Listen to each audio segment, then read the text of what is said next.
Once the deal is signed, expected on Friday, the Strait of Hormuz will reopen and the U.S. will lift its blockade. U.S. President Donald Trump said. 28 launched their war on Iran, which has left thousands dead across the region, triggered a global energy crisis and shaken the American economy with an inflation surge. Much remains unknown, including whether the deal says anything about Iran's missile program or support for its regional allies like Lebanon's Hezbollah, issues that the U.S. and Israel cited to justify the war.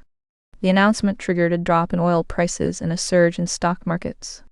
Trump said Iran would not charge a toll for passage of ships, a demand made by Tehran suggesting that the deal restores the pre-war status quo.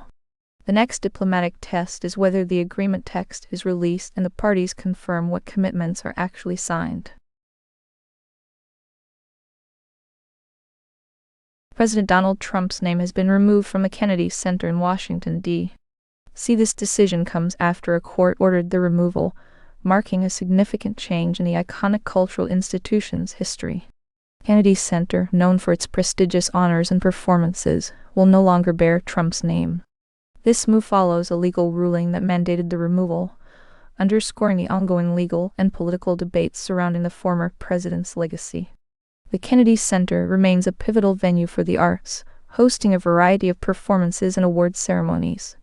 Despite this change, the institution continues to play a crucial role in promoting cultural excellence and artistic achievement.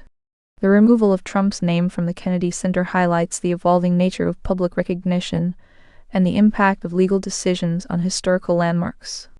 As the center moves forward, it will continue to honor artists and cultural figures, maintaining its status as a beacon of artistic innovation and excellence.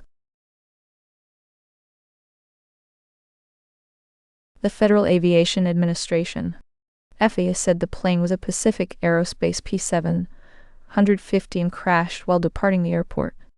Several of the skydivers killed when their plane crashed moments after taking off from a Missouri airfield were experienced jumpers, including one of the nation's leading female jumpers.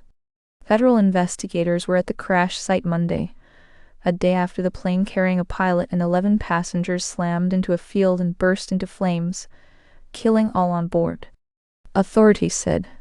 Some family members of those who died were at the airport to watch the jump and witness the crash, said Bates County Sheriff Chad Anderson. The United States Parachute Association, SkyDiving's governing body, said its technology director, Gen Sharp, was among those killed. This particular aircraft, built in 2010, made 9 successful flights in the days before the crash, including 2 on Sunday morning, according to FlightAware, a digital flight tracking company. The remaining technology question is what changes next, and what limits the evidence still leaves unresolved. In New York City, the legal team for a man accused of a serious crime is back in court this week for a key pretrial hearing. The case has garnered significant attention due to the nature of the allegations. The defendant is accused of a high-profile crime that has drawn public scrutiny. As the legal proceedings continue, the court will address several critical issues that could shape the direction of the trial. The pretrial hearing is expected to cover various procedural matters and may provide further insights into the evidence and arguments that will be presented during the trial. The next steps in this legal process will be closely watched by both the public and legal experts. The outcome of this pretrial hearing could set the stage for the upcoming trial and potentially influence the broader legal landscape. A tragic helicopter crash has claimed the life of a 32-year-old musician. The incident occurred over Rio de Janeiro on Sunday. The musician had been on a world tour performing for fans across the globe. One of the helicopters involved in the crash fell onto a car park, setting several vehicles on fire. The military fire department of Rio de Janeiro was called to the scene around 9:00 local time, 12:00 GMT. The cause of the crash is still under investigation. The musician's tour had been highly anticipated, with fans eagerly awaiting the chance to see their favorite artist perform live. The news of the crash has sent shockwaves through the music community, with tributes pouring in from fellow musicians and fans alike. The investigation into the crash is ongoing, and authorities are working to determine the cause of the accident. The loss of such a talented artist is a reminder of the dangers that can come with travel and performance. Our thoughts are with the musician's family, friends, and fans during this difficult time. Tyra Banks has filed a defamation lawsuit against Netflix and the directors of its docuseries Reality Check. Inside America's Next Top Model, alleging that the producers stripped down hours of interview footage to construct a false narrative.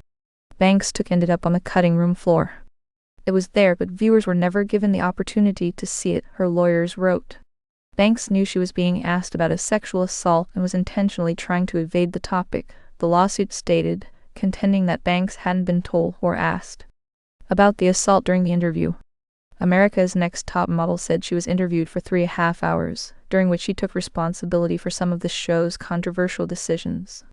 Attribute official rationales, advocacy claims, and source-specific details.